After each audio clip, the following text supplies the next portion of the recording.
Hello everybody, here we are today talking about World Juniors, and before we start, please make sure to subscribe if you're new to me or hockey, whatever the case may be. That being said, let's get on into it. So yeah, Juniors is over, and I know that I didn't cover it, I think, as much as I have in recent years.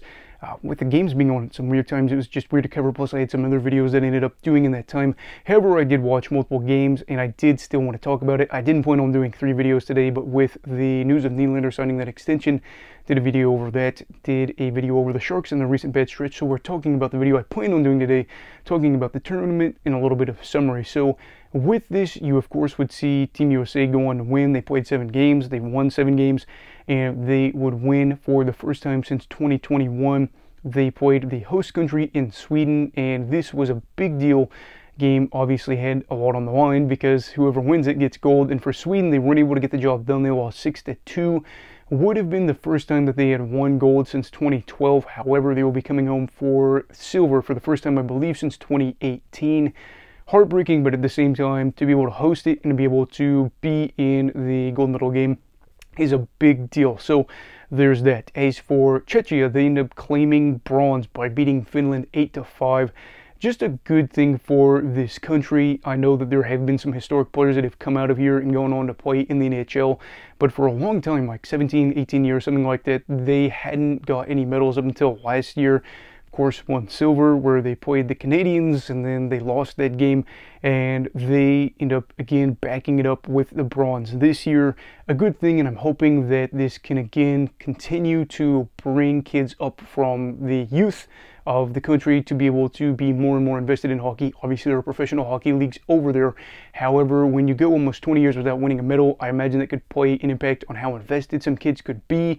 And if you're able to watch the games over there as a kid, I would imagine the team playing for something means something really big. And so to see back-to-back medals for them is good.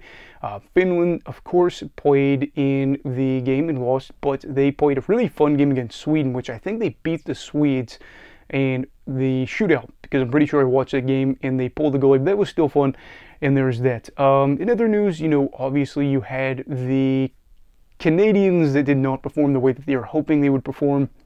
They were the 2-time defending champs going into this. High hopes, again, when you play and you are representing the country of Canada, you have big expectations.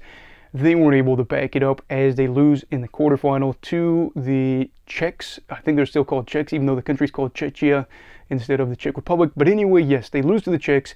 That was really frustrating because, again, they lost that game in like the dying seconds. It was like 11 seconds left in the game. They would go on to see the Czechs score the go-ahead goal and win it and eliminate them really early. This was the first time since 2018 or 19 where they weren't able to bring home a medal, so that is frustrating. In other news, you would see Germany be able to beat out Norway 5-4 to avoid relegation. So there's that. So just kind of a quick summary there. There was some other news too. Obviously, you have Cutter Gauthier and Jonathan Lekkerimäki that played a factor in this tournament. Gauthier ends up getting the most points during this tournament, and then we would see Jonathan be able to have the MVP of all this. So there was some talk after the tournament with how these two and how they reacted, but I think that it's one of those situations where if you look at it away from the handshake at the end of all that, you can see two guys that were able to have good performances, or at least able to rack up a lot of points during the tournament. Big deal because both of them are first-round picks, obviously, for Philadelphia and Vancouver. Curious to see what happens there with how their careers develop. And again, I do want to emphasize, I've said this just about every season that we've covered the tournament, probably every season if I'm being honest. They are kids. The guys that are playing this are kids, or young men at least, not kids. But you cannot look at this tournament and it's just a handful of games and say that these players perform this way, therefore they are going to be stars. Now, I think if somebody has a bad tournament, you could maybe argue, okay, we should panic more about them having a bad tournament against fellow kids, young men, if you will. But for somebody to have a big breakout, you would have to think that they are going to be able to take that next jump into the NHL and be optimistic. However, you have to realize that these are, again, guys that are their age that aren't, playing at the level that you're thinking a lot of these guys will be able to play. So with this tournament, you can be very excited, but do not think that just because one of your prospects ends up being a superstar in this tournament, that they're going to be a superstar at the NHL level. However, be optimistic and be happy. You just can't think that every prospect's going to pan out. So with that being said, that's just kind of a quick roundup. I was unfortunately not able to watch a lot of these games. One thing I really am not a big fan of is sometimes the start time of the game, especially like this year, where I'd be at work and basically during lunch I'd be able to watch games, or on the weekends I'd be able to watch games, but there'd be times where they'd have games going on where I had work, so I wasn't able to keep up with it as much as what I wanted to.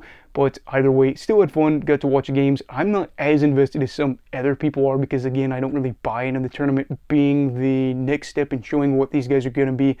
I watch it and I enjoy it and watch more for the fun and getting to familiarize myself a little bit, or watching some prospects that maybe haven't been drafted yet and seeing where they're at. So there's that. But anyway, what are your thoughts on World Juniors? Do you think that Canada will be able to bounce back next year? Do you think that Team USA will be able to go on and defend their title? Let me know down below. Do you think another country will go out there and get gold? And everybody, also, please make sure to like this video if you enjoyed it. Subscribe if you're new. Everybody stay safe. Have a great night. And Eagle of Hockey, alright. Goodbye, Brigadiers and Brigadettes. This is your captain signing off. Have a great night.